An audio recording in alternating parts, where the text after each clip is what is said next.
न जाने कितने बड़े बड़े आंदोलन होकर ठंडे पड़ गए, मुद्दे उठे और बैठ गए, चुनाव आए और चले गए। वामपंथी पार्टियां गधे के सिर पर सींग की तरह गायब हैं। वामपंथी नेता आजकल कम ही बोलते हैं, बोलते भी हैं तो कोई सुनता नहीं।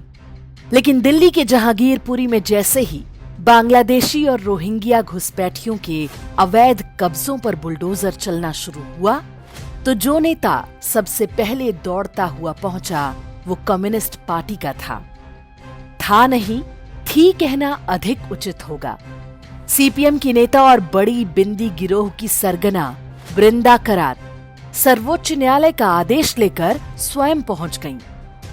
देश विरोधी तत्वों, घुसपैठियों और मजहबी समाज के लिए वामपंथ के इस प्रेम का कारण क्या है?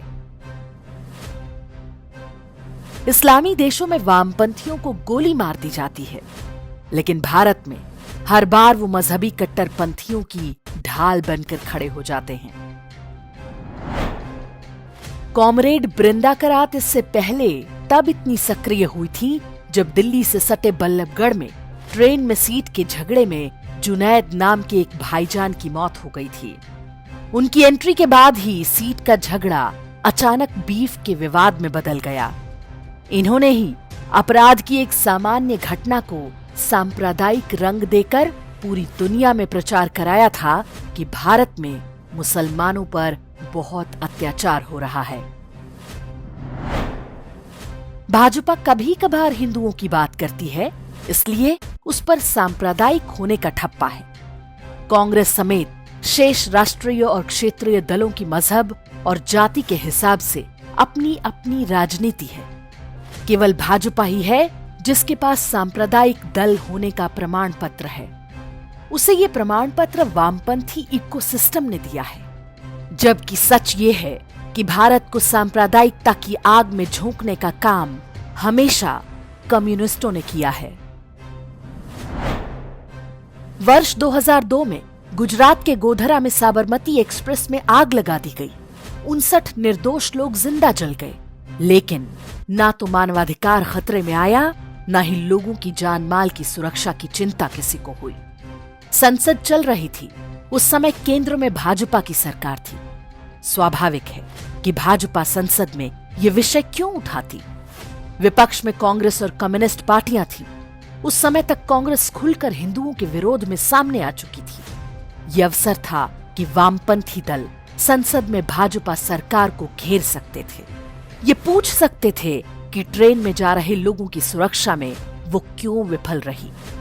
लेकिन कम्युनिस्ट पार्टियों के 40 के 40 सांसद चुप रहे। चाहते तो संसद ठप करा सकते थे, लेकिन उन्होंने चूं तक नहीं किया, क्योंकि मरने वाले हिंदू थे और मारने वाले मुसलमान। यही वो तुष्टीकरण था जिसकी प्रतिक्रिया गुजरात दंगों के रूप में हुई। पूरे देश के हिंदुओं को लगा कि उनकी सुनने वाला कोई नहीं है। जिस देश और राज्य में हिंदू बहुसंख्यक हों, उनको इस तरह सरेआम जिंदा जला दिया गया और देश का विपक्ष उनकी आवाज उठाने को भी तैयार नहीं था।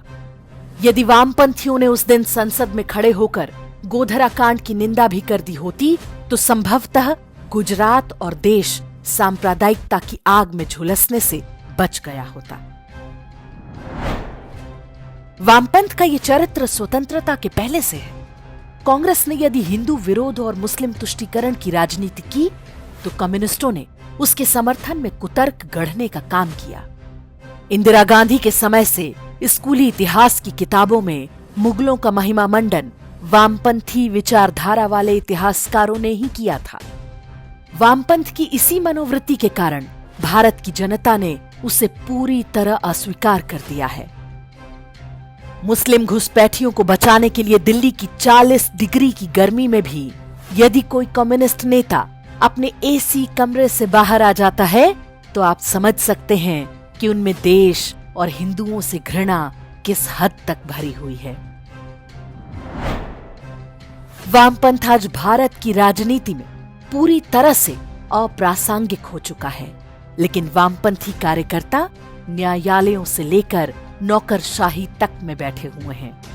ये उन्हीं का चमत्कार है कि जिस देश में करोड़ों लोग न्याय की आशा में वर्षों भटकते रहते हैं, वहां की सर्वोच्च न्यायालय दंगाइयों, घुसपैठियों और आतंकवादियों की सुनवाई प्राथमिकता के आधार पर करती है।